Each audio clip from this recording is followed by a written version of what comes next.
I can go say, hey, this kid's got heart. That doesn't mean anything anymore. They're going to bring a camera crew in. They're going to bring a group in to actually look and review the numbers and see if there's projectability, see if the numbers play.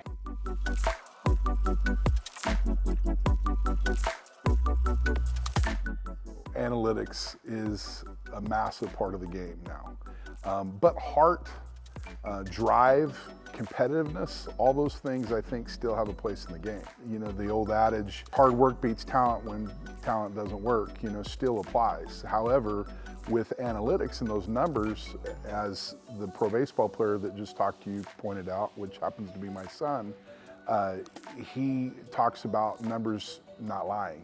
You can't lie. You know, if the numbers are bad or the numbers aren't as good as the next guy, then there's a potential to be a better ball player. The motivation for starting S3D Sidekick was mainly to bridge the gap, giving the data back into the hands of the athletes in a way that they can understand it and empower their performance. Ultimately, you just want to go out and play baseball and have a good time, but if you want to be the best you can, you got to learn that stuff.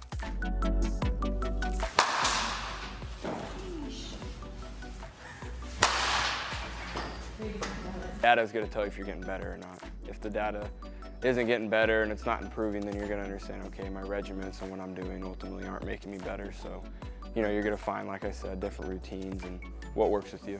Yeah, so what we did is just capture the last 18 swings to kind of create these average values, KPIs, so that you can take a look at over time how things are changing.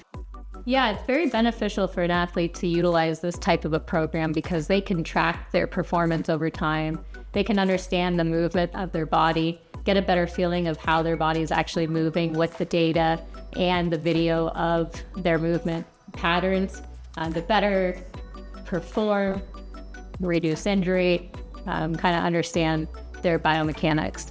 When it comes to professional level, you're probably not going to see very significant changes. It may be significant, but it's going to be hard to identify. That's kind of where like this industry stands right now, is how is this motion capture data actually valuable and how can we apply it in a meaningful way to make athletes healthier, make athletes perform better, and how do we win more games? The game and just the world itself is adapting with analytics and everything now. It's crazy, so you're just gonna have to adapt if you want to get to the highest level at this day and age.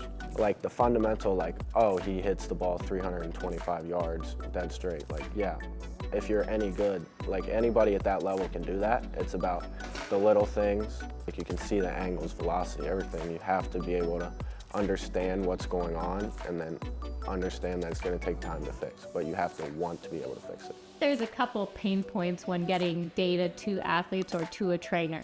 I think one of the biggest ones is getting it from the capture acquisition tool to a presentation or visualization standpoint. The understanding of how the body is actually moving and translating that information to an athlete is really optimized by having a visualization with it. Gosh, don't think you know everything. You know, the second you think you know everything and you can't learn, that's the time that you need to get the heck out of the game. You have to take the data seriously and you're gonna have to want to get better. You know, it's an all-day thing. It's not like you just show up, play a game, and leave. It's definitely, you know, it's a grind, so it's fun. If you're serious about being the best athlete you can, come check us out at s3dsidekick.com.